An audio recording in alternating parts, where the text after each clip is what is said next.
오늘 우리가 볼 말씀은 사무엘상 25장 29절부터 35절까지 보겠습니다. 사무엘상 25장 29절 말씀부터 읽겠습니다. 사람이 일어나서 내 주를 쫓아 내 주의 생명을 찾을지라도 내 주의 생명은 내 주의 하나님 여호와와 함께 생명 싸개 속에 쌓였을 것이요 내 주의 원수들의 생명은 물매로 던지듯 여호와께서 그것을 던지시리라. 여호와께서 내 주에 대하여 하신 말씀대로 모든 선을 내 주에게 행하사 내 주를 이스라엘의 지도자로 세우실 때 내 주께서 무죄한 피를 흘리셨다든지 내 주께서 친히 보복하셨다든지 함으로 말미암아 슬퍼하실 것도 없고 내 주의 마음에 걸리는 것도 없으시리니 다만 여호와께서 내 주를 후대하실 때 원하건대 내 주의 여종을 생각하소서 하니라. 다윗이 아비가일에게 이르되 오늘 너를 보내어 나를 영접하게 하신 이스라엘의 하나님 여호와를 찬송할지로다. 또 네 지혜를 칭찬할지며 또 내게 복이 있을지로다. 오늘 내가 피를 흘릴 것과 친히 복수하는 것을 네가 막았느니라.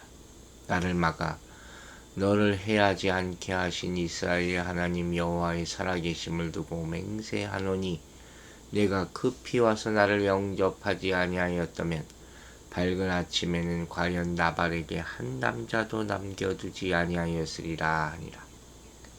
다윗이 그 가져온 것을 그의 손에서 받고 그에게 이르되 네 집으로 평안히 올라가라. 내가 네 말을 듣고 네 청을 허락하노라. 아멘. 자, 아비가일 이 여인이 참 대단한 여인이네요. 보면 볼수록 정말 그냥 지혜롭고 총명하다 이렇게 표현할 정도가 아니에요. 하나님의 사람이에요. 그죠? 저희 이 묵상하면서 이런 생각을 했어요. 아비가일 정말 총명한 여인인데 우리 딸 이름이 에스더인데 이 에스더보다 아비가일을 이라는 이름을 질 뻔했다는 생각을 할 정도로 대단한 여인입니다. 다윗과의 대화 가운데서 그의 신앙, 믿음이 나타나죠. 그리고 이 둘 사이에서 우리가 또 하나 이 둘 사이의 대화를 주도하는 분을 발견해야 돼요. 바로 하나님이시죠. 이들의 모든 일에는 하나님의 간섭이 있었다.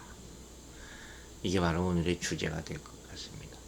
먼저 29절 다시 봅니다. 사람이 일어나서 내 주를 쫓아 내 주의 생명을 찾을지라도 계속 주라는 말이 나오죠.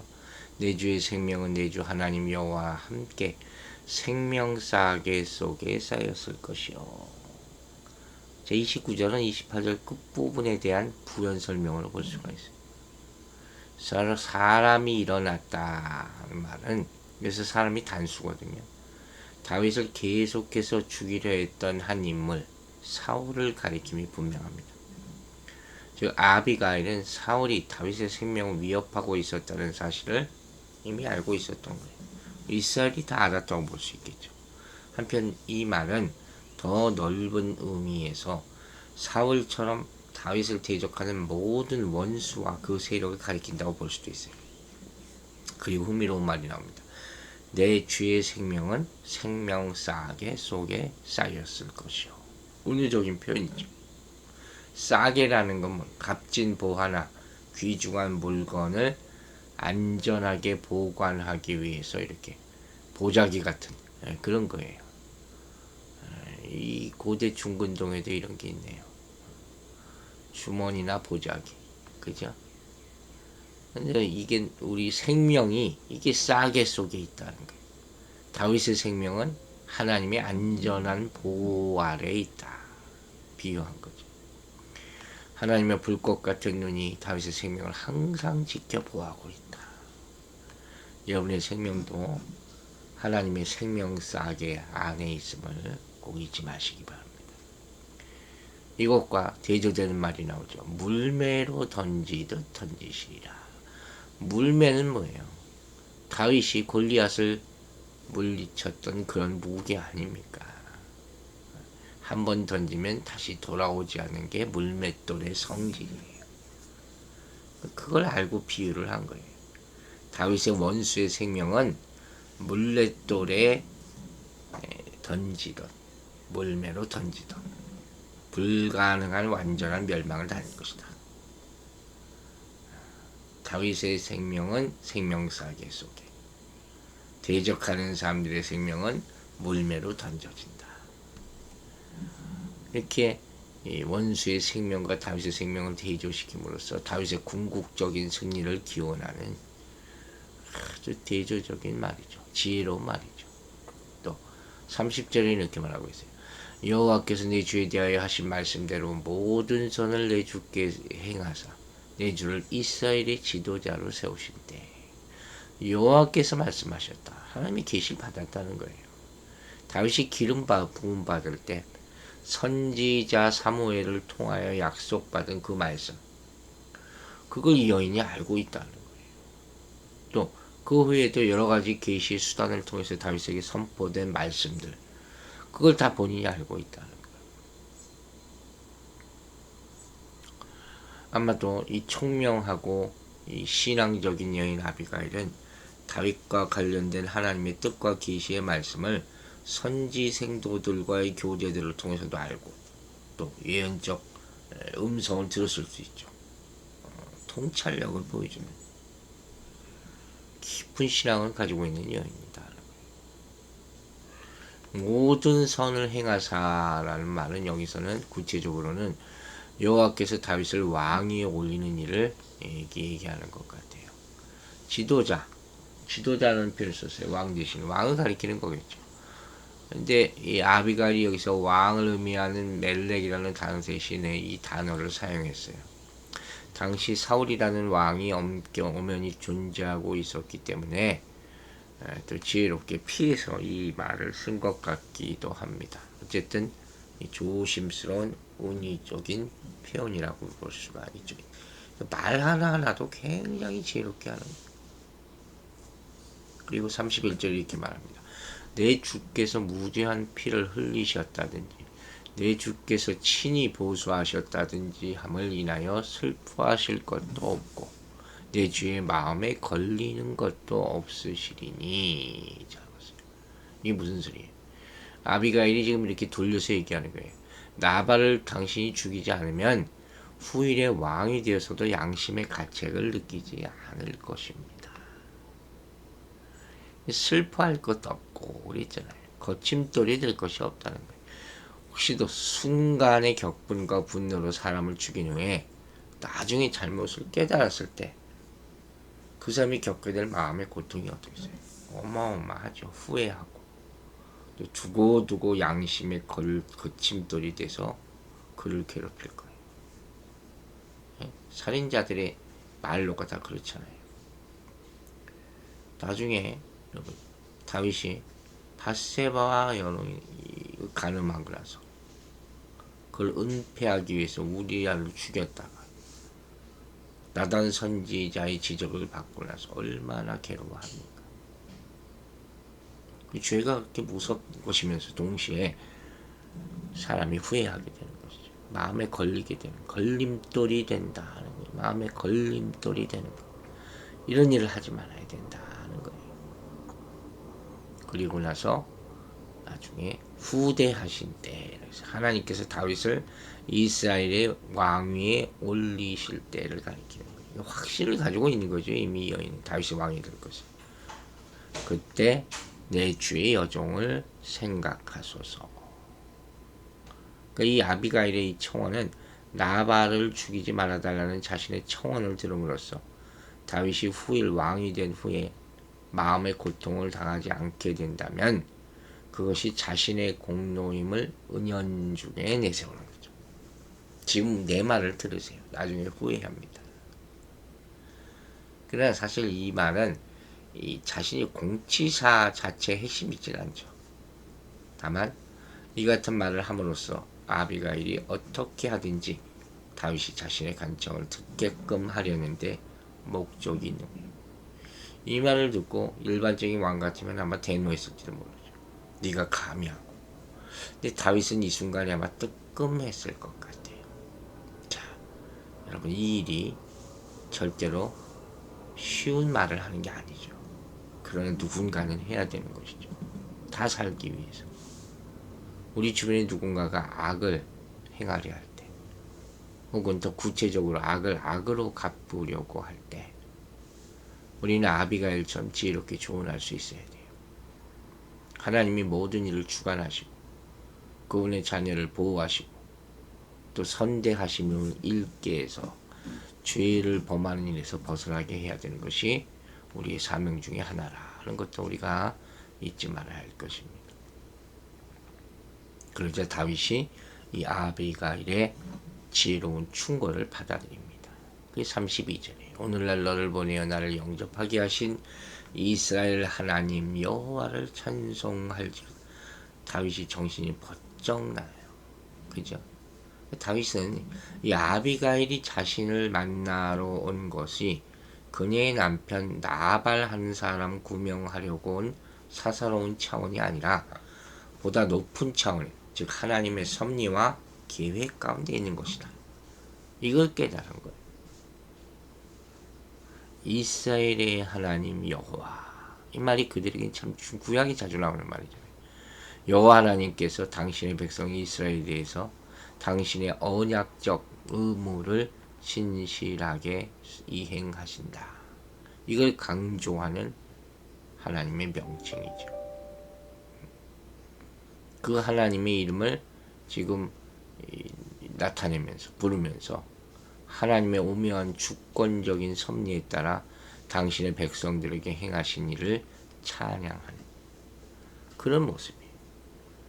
이스라엘 백성들이 아주 자주 언급하는 그런 모습들이죠. 그러니까 이 일로 말미암아 아비가일이 현 남편 나발뿐만 아니라 미래의 남편 다윗이 다 보호하게 두 남자 살렸어요. 그죠? 다윗은 이런 미래의 일을 알지 못하죠. 그러나 이 순간 잘못하면 필요악을 범할 상황에서 자신을 건져내시는 하나님의 간섭하시는 손길을 깨달아 하나님 앞에 찬양을 드리는 거예요. 죽을 뻔하다 살아난 꼴이 되는 거예요. 지금. 참 하나님의 간섭이라는 겁니다. 이게. 여러분, 누군가가 우리 앞에 와서 이런 얘기를 해줄 때 정신 바짝 차리고 받아들여야 된다 하는 거예요. 또 내 지혜를 칭찬할지며 또 내게 복이 있을지로다. 오늘날 내가 피를 흘릴 것과 친히 보수하는 것을 내가 막았느니라. 다윗도 참 솔직하죠. 그래서 칭찬한다는 것은 31절에 나오는 찬송한다는 동일한 단어예요. 이 단어는 항상 하나님과의 밀접한 관계 속에서 사용되는 거예요. 그러니까 여기서 칭찬한다는 말은 말할 나위 없이 아비가일에게 그 같은 지혜를 주신 하나님을 찬양하는 것이 분명합니다. 그러니까 여기서 나오는 지혜라는 것은 신중한 행동을 동반하는 분별력, 판단력 이것들을 가리키는 말이 되겠죠. 그러면 우리가 여기서 주목해야 될 바는 위와 같은 지혜를 소유한 여인만이 진정한 아름다운 여인으로 인정될 수 있다 하는 거예요. 아름다움은 내면에 있는 거예요. 이런 지혜로운 여인이 우리 주변에 많이 있게 되기를 바랍니다. 내게 복이 있을지로다. 축복합니다. 여기 나오는 복이라는 것도 32절에 찬송할지로다. 또 앞에 나오는 칭찬할지며 그 기본형이 다 똑같아요. 그래서 여기 이 말은 다윗이 아비가일에게 복이 있기를 하나님에게 비는 일종의 기도로 이해할 수도 있어요. 자기를 살려줬으니까. 그러니까 이런 여기 나오는 이런 복이 있을지로다 같은 성경에 나오는 축복적인 행위는 복을 주는 주체자에 대한 분명한 인식도 없이 의례적으로 그냥 복 많이 받으세요 하는 이런 축복 인사와는 근본적으로 다른 거죠. 하나님의 간섭하심을 깨닫는 사람이 진정으로 이런 기도를 할 수 있다는 거예요. 그리고 마지막에 말합니다. 이스라엘 하나님의 여호와의 사심으로 맹세하노니. 맹세가 나오죠. 여호와 이름으로 맹세한다. 보통 맹세가 아니죠. 불변성과 신실성을 강조하는 맹세죠. 다윗이 그가 가져온 것을 그의 손에서 받고 그에게 이르되 네 집으로 평안히 올라가라.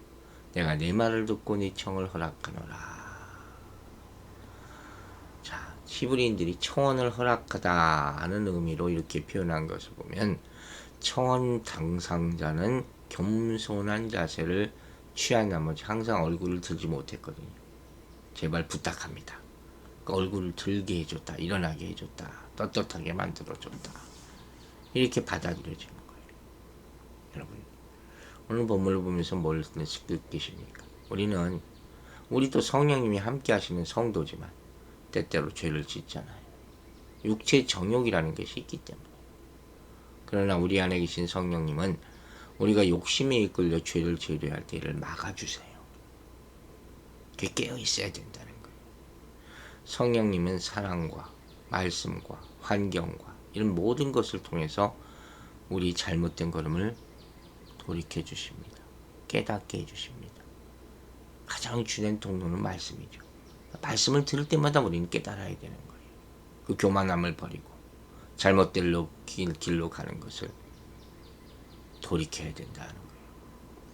하나님의 말씀을 오늘도 읽고 묵상하는 가운데 하나님이 지적해 주시는 것, 책망해 주시는 것 받았으면 다윗처럼 빨리 돌이키시기 바랍니다. 그래서 다윗이 하나님의 사람이 된 거예요. 그렇지 않고 자기가 아직도 잘났다고 고집하고 오히려 남을 정죄하려 한다면 그것은 큰 잘못을 저지르는 것이고 그대로 있다가는 슬픔과 후회만 남게 되고 온전한 믿음을 갖지 못하게 될 것입니다. 우리 모두가 잘못된 길로 갈 때마다 막아주시고 돌이키게 해주시는 성령의 은혜에 감사하며 하나님의 은혜에 보답하기를 소망하며 살게 되기를 주의 이름으로 축원합니다. 아버지 하나님 감사합니다. 아비가일은 참으로 지혜로운 여인이었습니다. 우리 주변에 이러한 여인들이 많이 있게 되기를 바랍니다. 또한 우리가 잘못된 것을 뉘우칠 때 진정으로 뉘우치게 하여 주시고 자기 주장만 옳다고 생각하지 말게 하여 주시고 하나님이 어떤 분이고 예수님이 어떤 분이고 교회가 어떤 곳인가 하는 것을 깨달아서 이전에 살던 모습을 다 버리고 새롭게 생각부터 다 새롭게 변화하고 하나님의 사람으로 살아갈 수 있도록 도와주시옵소서. 오늘 하루도 우리 성도들 어디서 무엇을 하든지 성령님께서 동행하여 주셔서 순간순간 어려움이 있을 때마다는 막고 보호해 주시고 잘못을 저지르려 하면 깨닫게 하시고 돌이켜 주셔서 하나님의 사람으로 거룩하게 살아가는 하루가 되게 축복하여 주시옵소서. 감사드리며 예수 그리스도의 이름으로 기도했습니다. 아멘.